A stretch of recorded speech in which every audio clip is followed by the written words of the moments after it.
Welcome to Public Works in your neighborhood. The focus of this program is to provide you with information about the important activities taking place within our Public Works Division here in the city of Fort Wayne. I'm your host, John Perlich. I oversee communications for Mayor Sharon Tucker's office as well as the Public Works Division. On this month's episode, we're going to talk about the Avenue of Autos development and how that's a partnership with our Public Works Division. My guests are Brent Spindler, the Director of Traffic Operations for the City of Fort Wayne, and Barry Marcourt, who's the Director of Buildings and Grounds for the City of Fort Wayne. Gentlemen, thanks so much for being on the program this month, and really looking forward to the conversation today. Thank you, John. Thanks. Brent, for viewers who may not be familiar with you, let's have you provide some background information about yourself. Well, personally, Brent Spindler, been a lifelong resident of Allen County. I've worked for the city for almost 20 years. This February, next month, will be 20 years. I started in the Traffic Operations Division and moved my way up to Director about 7 years ago, and been in that position ever since. Barry, same question for you as the Director of Buildings and Grounds. Explain that for us and also some of your other professional experiences. Sure. I've been at some level associated with building, repair, construction, design for 30 plus years. I've been with the city for, this will be 14 this year. I've been in building maintenance for many years. I've done commercial plumbing and mechanical design. I've done facility management, and I've been, like I say, in this position about just before COVID, and then before that I was running just the Citizen Square building. We're going to talk a lot about the Avenue of Autos development. That's right off of Illinois Road, and the Public Works Division has a number of departments that are operating out of there now, and it's been going very well and has been a very important project for the community. Brent, let's first talk about the Traffic Operations Department, some of the key highlights of the area that you oversee. Okay, John. Traffic Operations is made up of 3 departments: signs and markings, traffic signals, and street lighting. Those 3 departments work under two separate budgets, so it makes it a little complicated keeping things straight. We maintain over 400 traffic signals, 87,000 or more signs, all the paint markings you see on city streets. We have over 35,000 street lights that we maintain, take care of. The fiber optic network system, we run a 24/7, 24/5 shop, and we're on call on the weekends, so we handle all major damages and accidents that are associated with our assets. So it's quite interesting, quite complex, but it's a challenge that we all embrace, yes. The work that Brent and Barry both do, we see every day when we're traveling about the community or involved in other activities. And Brent, that's one of the areas that I wanted to ask you about with the signal shop, with the sign shop, with all of the different things that you oversee. There has to be a lot of professionalism and attention to detail, because those are things that the community depends on every day, and it's really a reflection of our community on how well your department operates. Yes, as far as the attention to detail, especially with the traffic signals, there's electronics involved that have fail-safes built into them, but you can always wire something up incorrectly and it does work incorrectly. But we do an excellent job of double-checking our work, making sure none of that happens. We have a very good track record of that. Street lighting, same thing. If the light's not working in a neighborhood, that becomes a safety concern. So we respond to those very quickly, usually within 2 days. Actually, our average time is 10 working hours from report to repair. So that's very good. And our sign shop, they do an excellent job of replacing. If we have to put up a temporary sign, a stop sign, we'll do that almost immediately and then repair it permanently as soon as possible, but yes. Recently, the Traffic Operations Department moved to the Avenue of Autos development, as I mentioned earlier, off of Illinois Road. They previously were at a near downtown location, an older building that Brent will walk us through in a little while. But Barry, I wanted to ask you, you from the beginning have really been one of the point persons involved in the Avenue of Autos development. Take us back to how that project originated and to the point of where we're at right now. Yes, well, it kind of is a multi-point beginning because the old fleet management building really was kind of had always been slated for being replaced at some point, or having a new one built, or some form of updating the fleet management department. And at the time, some of the prices that were coming back on that, and this was before I had this position, were, well, which is why we didn't actually do that plan, were very high. And so after I got involved with the property management group overall, just outside of the Citizen Square responsibilities, each building I stepped into was like stepping into maybe 40 years of time travel almost. Like, these buildings were outdated, they were falling apart, they were having real major issues that had no solutions. And without fail, no matter where I went, that's the immediate reaction that I was getting. And I was shocked, stunned, and bewildered that these buildings were actually, that we were operating out of them. And one of the worst ones was the test lab, which is still operating, but it's the next one on the plan. But to kind of go full circle, then the fleet building, we had originally talked about maybe even leasing a building for several years while we sunk some funds into maybe a savings account or something like that, and developed a new plan. And that may have been a good opportunity, but in the conversation that happened to follow that up was, well, wait a minute, there's this one opportunity that we're missing, and this is these Avenue of Autos buildings that are all for sale. And instantly it wasn't, because I talked to my boss and I said, should we lease the Buick building for 5 years and then give it back or whatever? And he's like, well, why would we lease it? We can buy the thing. Let's find out what we can buy it for, and then we're done. And we won't have to bond it or anything. And so we started the conversation. We initiated that with the seller, and it ended up being that there were 5 of them for sale. And I started thinking in my mind, and I was asking like Brent and at the time the fleet manager and also the operator of the radio shop, logistically, does it make sense to have, if we bring the fleet out here, does it make sense to bring signs and markings and street, can this be a working model? Should we buy a campus? And that's ultimately, through many conversations, and that's really kind of the direction that we went.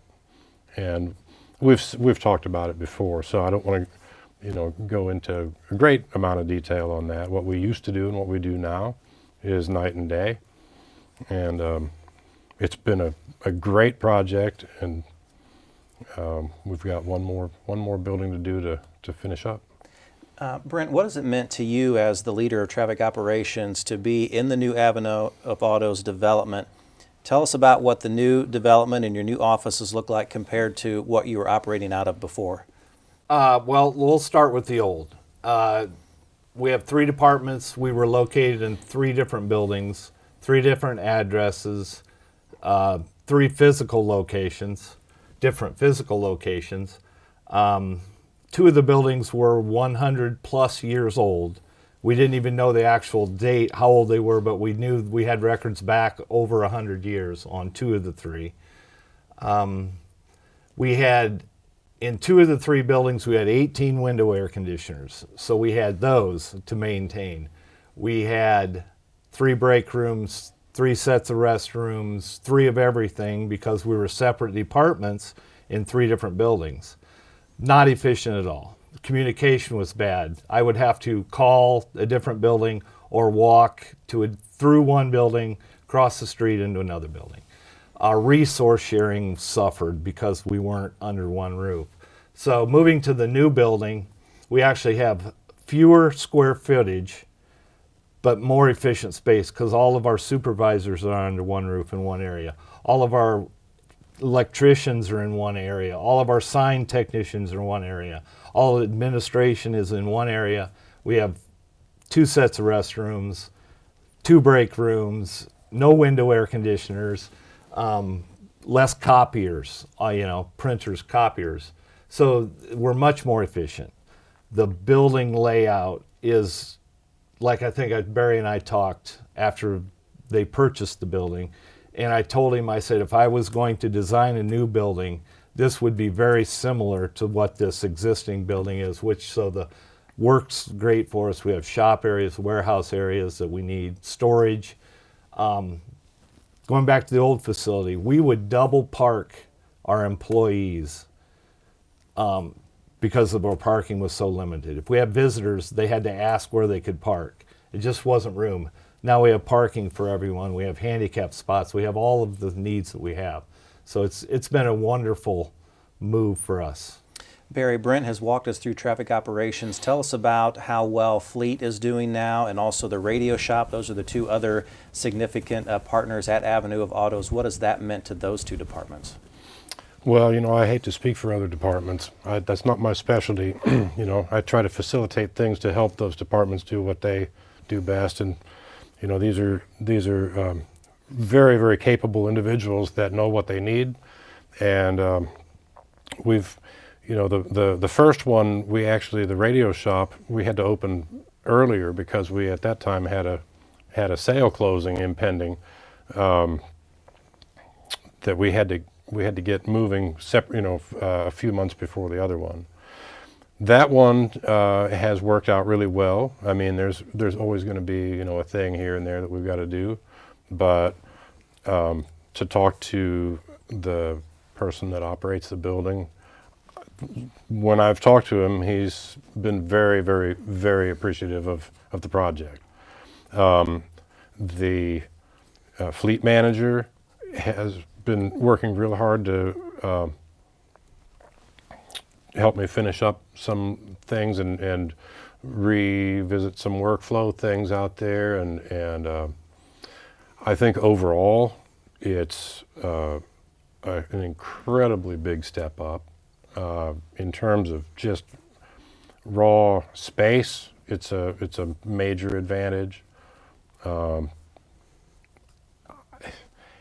actually feel and internalize what the difference would be, I wouldn't be able to really speak to that much because I don't run the fleet department. But if things go wrong or if something breaks, I am finding out about it, and we're working through those things. And so far, it's working out great. That's the short version. Barry, I want to also ask you about the value to the taxpayer, because at one time, at the beginning stages, we were considering, maybe do we do a new build, which is going to be well over $30 million. We were able to utilize and purchase the Avenue of Autos development close to $15 million, where you mentioned earlier we were able to pay cash, didn't have to do the bonding and worry about all of those future payments. We had the support of City Council. Gary Moore and the Controller's Office had a big hand in making sure that everything went through from the financial standpoint. What does it mean to you as a city employee to know that we are doing our very best to maximize resources and protect taxpayers? Well, I mean, that's innately what we have to do from the time we get to work until the time we leave. I mean, to multiply the power of each dollar that is collected as a tax revenue it's a baseline essential. So then the question becomes, sometimes you feel like if you're spending money, you have to understand that cost and value are not necessarily always ending in the same result. So the way that I look at it is to try to go, okay, where does the most value hit at each dollar? And in the case of Avenue of Autos, to not just do a fleet building, but to do a radio shop and a police storage that allowed us to eliminate a $60,000 lease and to get Brent's people out of 100-year-old buildings for $10 million less than what we would have built a new fleet building for was, I think, a once-in-a-generation opportunity, and I'm sure that for the value of the dollar, I don't know that we could do any better. I mean, that's what I think of it anyway. We tried. Brent, let's ask you about what it has done for worker morale to be in the facility that you're in now versus the one you're in before. Work has never been impacted in terms of the professionalism and the great work that your department does, but I'm guessing being in a newer facility with the different amenities that are there, how has that made a difference for you? Well, it's been very impactful. Worker morale is better.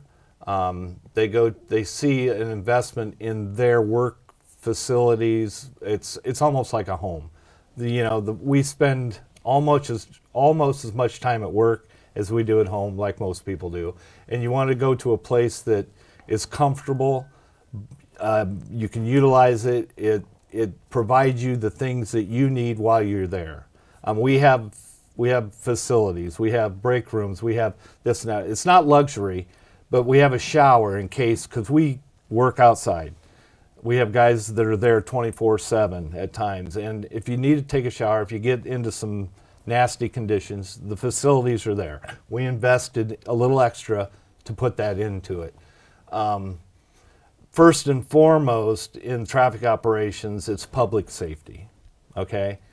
Second to that is utilizing tax dollars and the revenues that we receive, using them wisely to make everything safe. And this is a great example of how the tax dollars were used to help that going forward. So, Barry, similar question that I asked Brent. What has it meant to you personally to be able to know that you had a hand in a project where we're seeing increased worker morale, productivity continues to be a high priority? Just seeing that overall worker morale, and what has that meant to you overseeing buildings and grounds?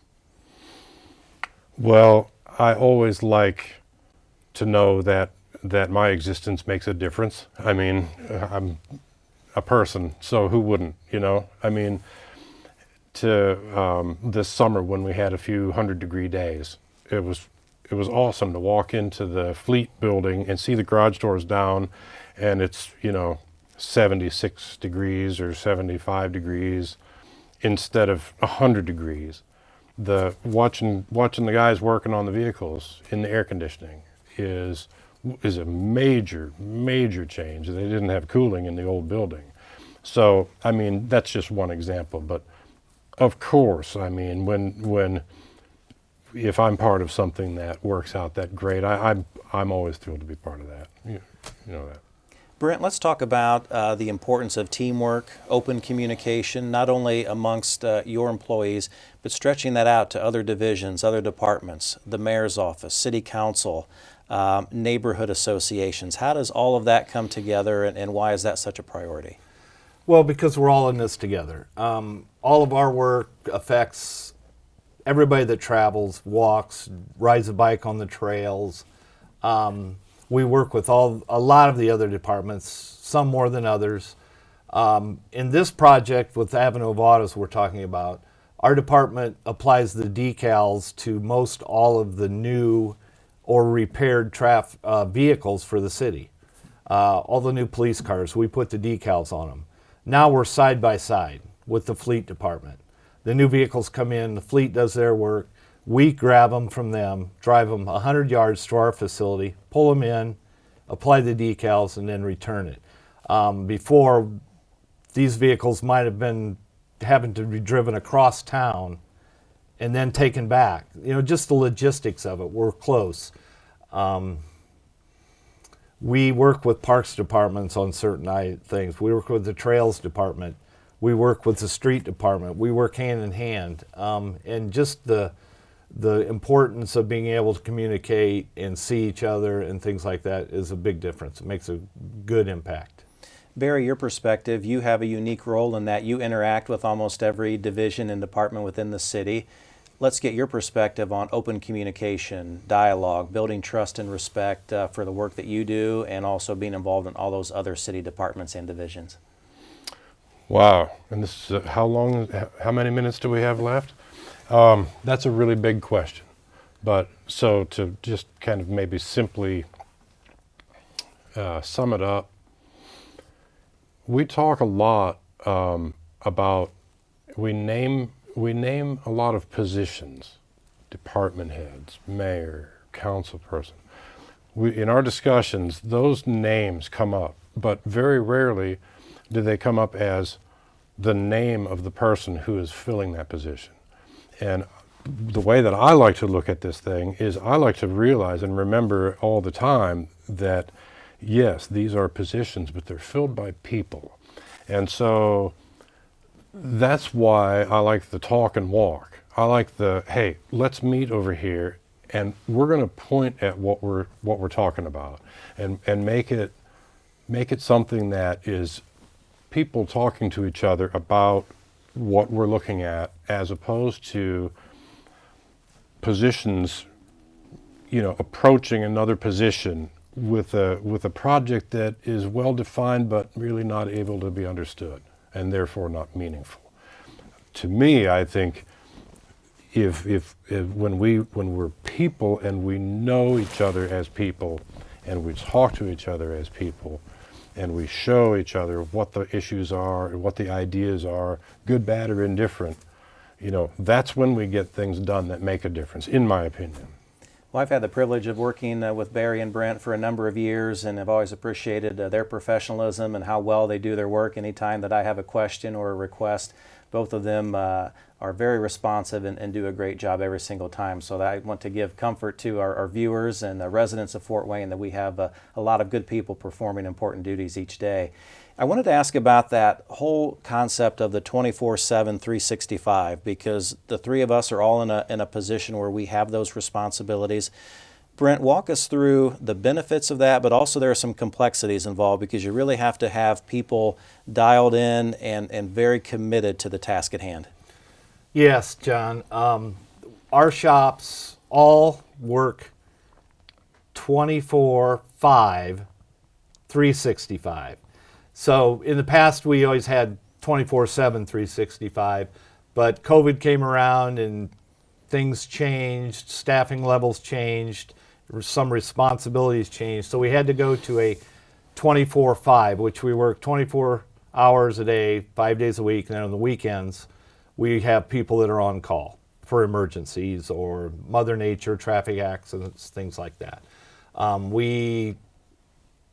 Little known fact is, in my position, I answer the phone, answer emails 24/7, 365.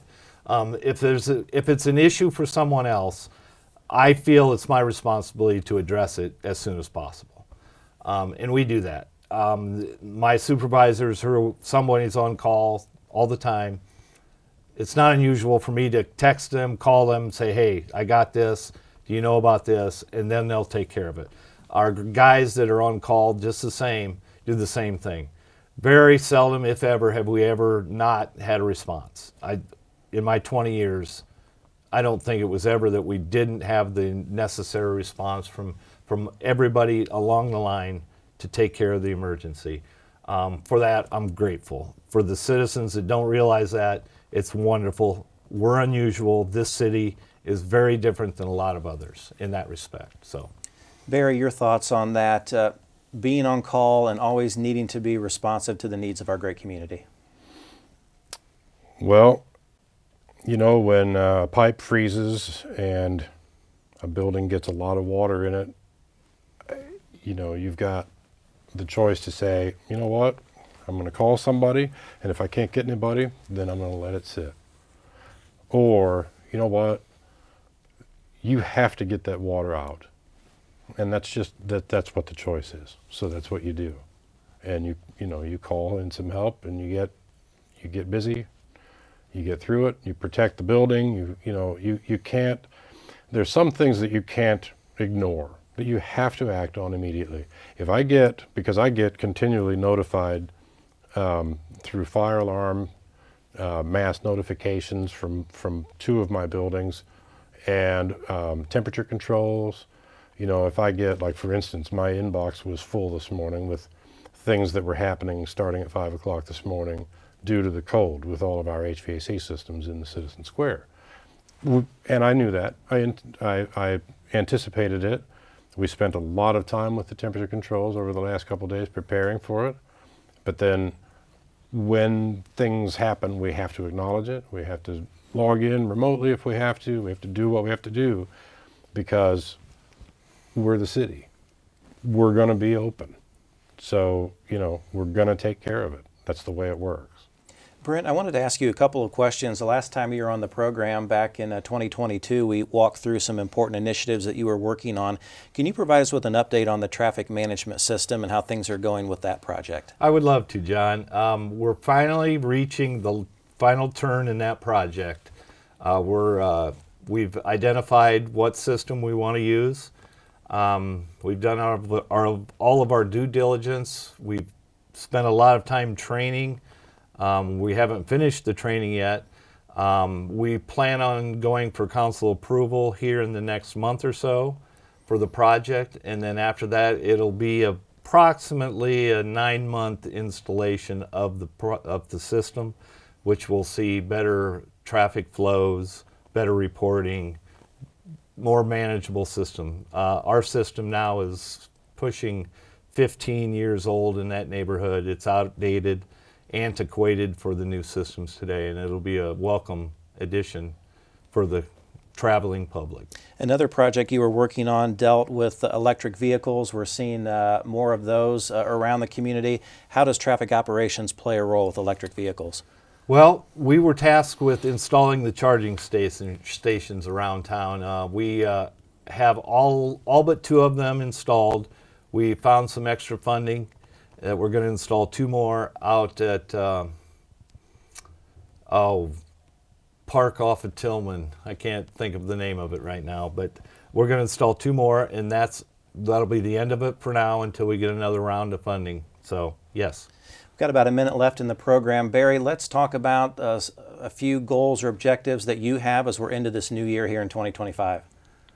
Just got to keep things all moving in the right direction, right? And we're building a new fire station. We're breaking ground on that hopefully late summer, early fall, and we're also going to be working on the getting rid of the test lab and renovating the last building, along with a whole bunch of other stuff.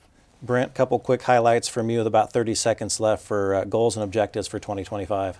Goals and objectives. Top of the list is the traffic system. The other goal is continuing our LED conversion of our streetlights. We have over 35,000, and just a few months ago we passed 50% of those have been converted to LED. Great money savings. Gentlemen, thanks so much for being on the program. I've learned a lot today. I'm hopeful that our viewing public has learned about the importance of traffic operations and building and grounds, and I wish the best for both of you. Thank you, John. Appreciate Thank you, John. At the time of this taping, we're getting ready to have a ribbon cutting ceremony to celebrate the completions of the Avenue of Autos development, and we'll have that special news conference here on a future episode that will air on City TV. Thank you for watching Public Works in your neighborhood, and we'll look forward to seeing you again next time.